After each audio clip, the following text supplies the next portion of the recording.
Oh, nasty blow, nasty blow. Viv Richards has just got hit on his jaw.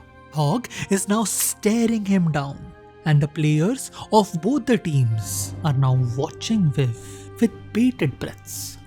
But all of this is the effect. Today's story is about the cause. A bouncer, a ball or tool, a weapon whose aftermath, the 1 second after it has been balled, that can determine the course of an entire match. Today we tell the story of one such bouncer that in the end showed a bouncer is just like any weapon. It can cut both ways.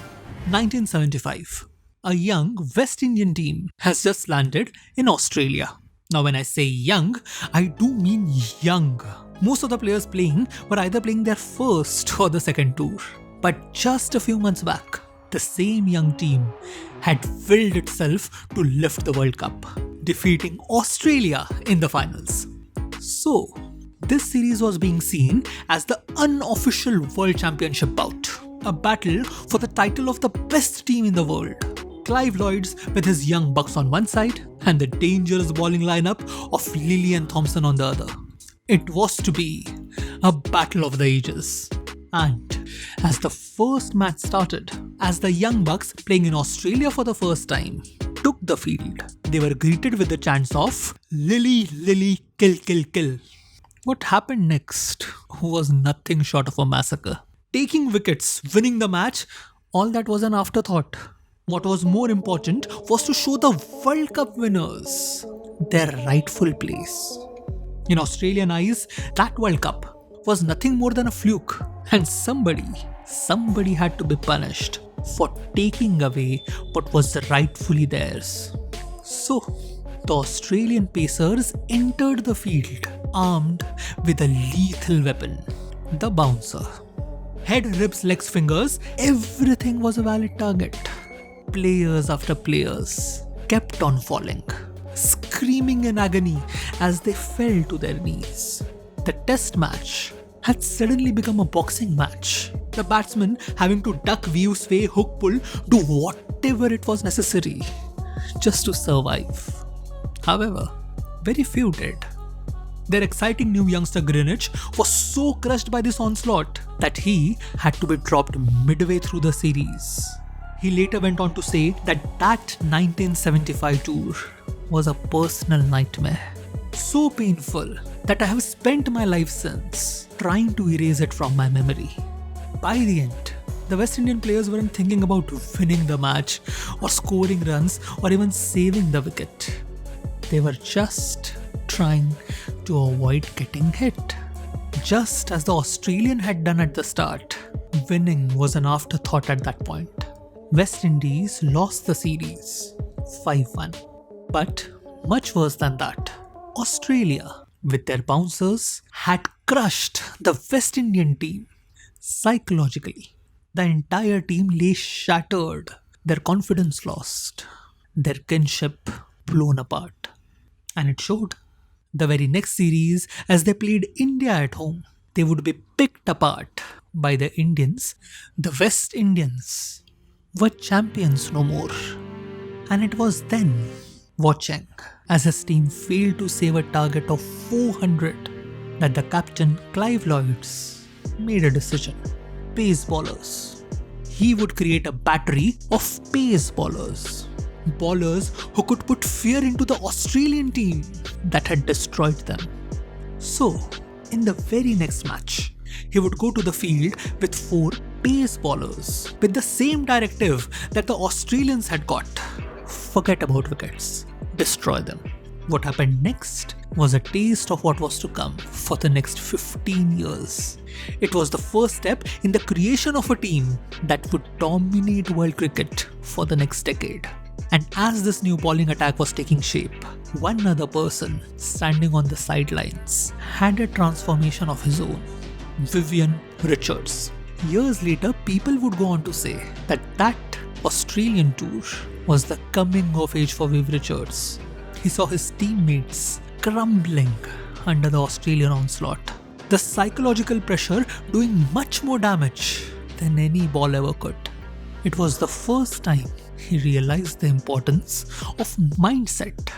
The mindset with which you play the game, the mindset with which people see you, and the mindset with which people want to destroy you.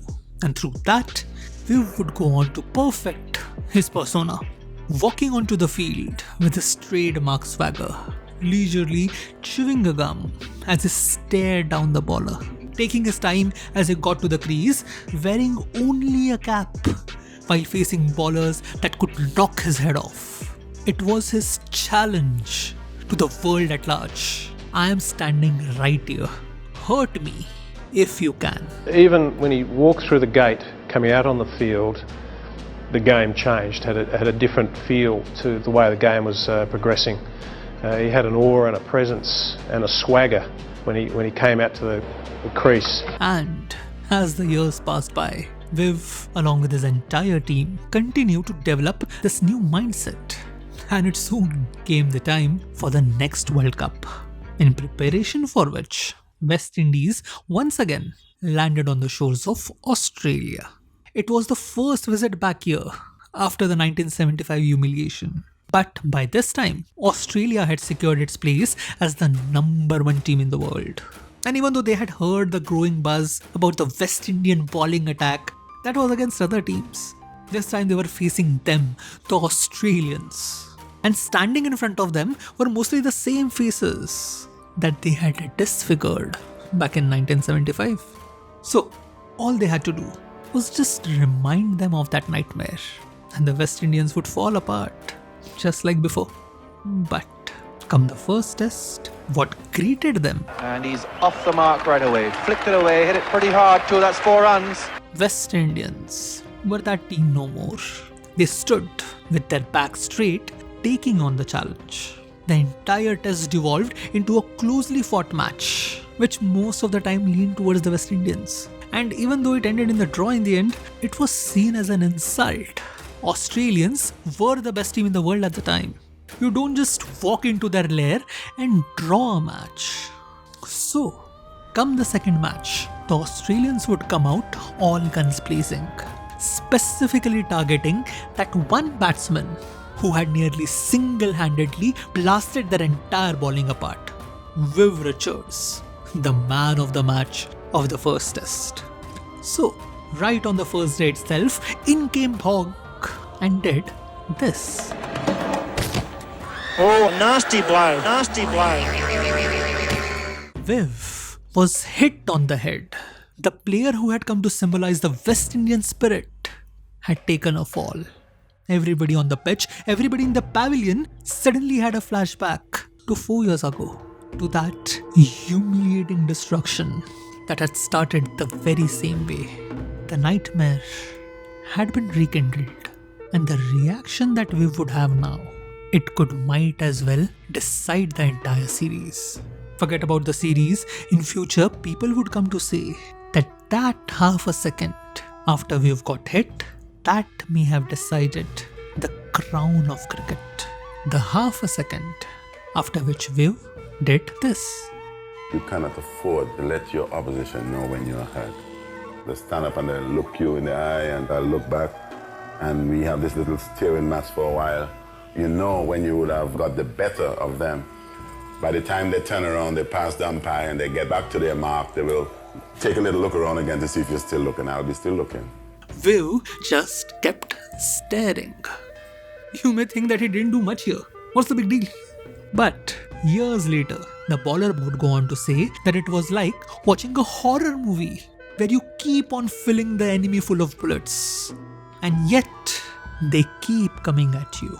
Hogg and his entire team was searching for fear in Vivian's eyes, and what they found was defiance. Defiance and disregard. Disregard for the best team in the world, disregard for one of the best bowlers in the world. And this made Hogg angry. He turned on the very next ball and bowled another bouncer. What an answer. The next 50 minutes would be spent on destroying Hogg in every way imaginable. Hogg would bowl just 5 more overs in this match. each of which would be hit for 10 runs, after which Hogg had to retire hurt due to a sprained back. He would not return back to the pitch for nearly a year after this incident, but his one bouncer would have a price to pay, cause suddenly the entire West Indian bowling lineup, a lineup that would later be known as the fearsome foursome, all of them had their floodgates opened. Everything that the Australians had done to them 4 years back, it was paid back in full. Every hit, every ache, every broken bone was accounted for. By the time the onslaught was done, the Australians had lost 2 back-to-back matches. West Indies had won a test series on Australian land for the very first time. And Viv Richards, while earning a groin, leg and back injury due to the retaliatory Australian response, he had went on to score 396 runs in just 4 innings, an average of 96.5. At the end of the tour, the crown had changed hands. They would soon go on to win another World Cup and they would continue to dominate Test cricket for the next 15 years. But it was in this series that cricket in its entirety learned a very important lesson. A bouncer is an amazing weapon, but like any weapon, it cuts both ways. And there are people out there who specialize in turning your weapon against you. Thank you for watching this video. Thank you for watching.